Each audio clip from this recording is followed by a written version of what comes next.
Hi everyone, this is a Focus Spender, and today I'm going to be sharing with you my top 5 savings tips based off of scientific research, aka the number of Instagram likes I got.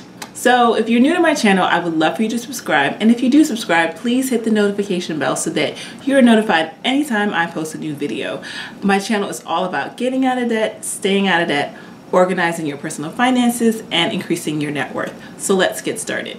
So I'm going to be listing these tips in descending order, meaning the tips that got the lowest amount of likes to the tips that got the highest amount of likes. But don't worry, these tips all got a lot of likes. That's why they are my top 5 savings tips. So tip number 5. Tip number 5 is to set short-term savings goals. I'm really glad that this is the first tip that I'm talking about today, because this tip really allows you to get your mind in that right framework to save. So let's say you want to save for a down payment on the house, and you know, maybe the first thing you've ever said in terms of saving was, I want to save for a down payment for a house, which is so vague and it's going to take a really long time. So to set a short-term savings goal, you would want to figure out how much it is that you need to save, and then start to chunk that down. Maybe you say, you know what, in the next 3 months, I'm going to save $1,000, or I'm going to save $2,000. And that way you can really get your mind into that right framework it needs to be in to decide how much it is you need to save on payday, so that you can eventually reach your long-term goal of $20,000 or $30,000, or whatever it is that you are saving for your down payment for your house. Tip number 4 is to pick one daily expense, cut it once per week, and to save that money. So right now I currently fluctuate between bringing lunch from home and buying lunch during the day. But years ago, I mean many years ago, when I was looking to get my first apartment, I really wanted to figure out how to save more money. And so one thing I did was to cut buying lunch once per week. And at that time I could get lunch for about $5 a day. So I was spending about $25 a week or $100 a month. And I figured I could save an extra $20 every single month if I just bring lunch from home one day a week. The reason why I started out with just one day per week is because if I had decided to bring lunch every single day going forward and never buying lunch, I wasn't going to last more than a week. If I had even gotten to a week after that first week, it would have fallen straight into the toilet. So I decided I'm going to start small and I'm going to build up from there. And eventually I was able to bring lunch from home like 2 and 3 days a week. Every so often I would go the whole week and bring lunch, but then, you know, I would still allow myself, you know, like maybe the next week to buy lunch. So the key is to start small and to build from there. Tip number 3 is to try an internet-based bank when looking for your savings home, because they tend to give higher interest rates. If you watch my videos, you know that I use Capital One 360 for my sinking funds because I love them.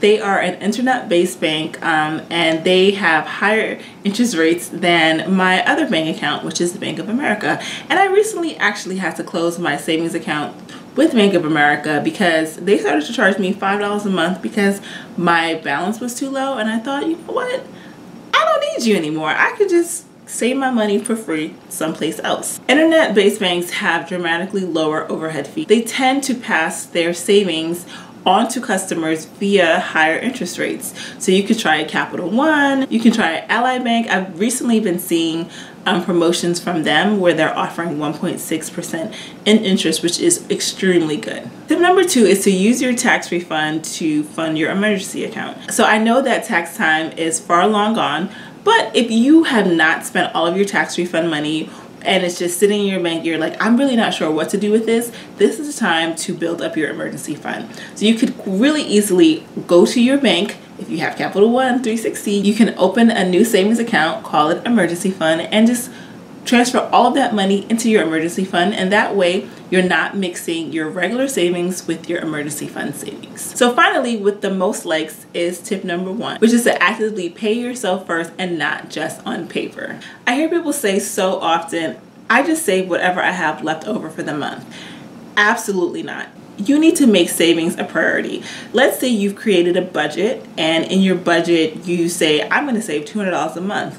But if you are that person that's going to see if you have $200 at the end of the month to then transfer into your savings account, you're going to fail. The way you actively pay yourself is to make sure you have already set up the mechanisms to pay yourself first. Whether that is to set up your direct deposit so that you are splitting it up amongst two banks, you know, the majority of your money is going into your checking account and a portion is going into your savings account. Or your other option is to set up auto transfers on the day you get paid. So like, let's say you get paid on the 15th via direct deposit. The same morning that, you know, your direct deposit hits, you can have your auto transfer a certain portion out of your checking account into your savings account, so that way you don't even have the luxury of deciding whether or not you have that money to spend, because the money is not even in your account. It's barely touching your account and it's already in your savings account, and now you've actively saved. And it's going to require a lot more thinking whether or not should I take this money out of my savings account and spend it versus should I save whatever is left over. So there you have it. Those are my top 5 savings tips based off of Instagram likes. If you're not following me on Instagram, I would love for you to. You can find me at Focus Spender. I like to give different savings tips.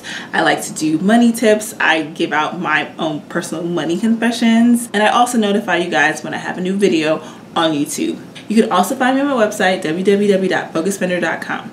I hope you liked this video. Be sure to click thumbs up, share with your friends, and I'll catch you at the next video. Thanks. Bye-bye.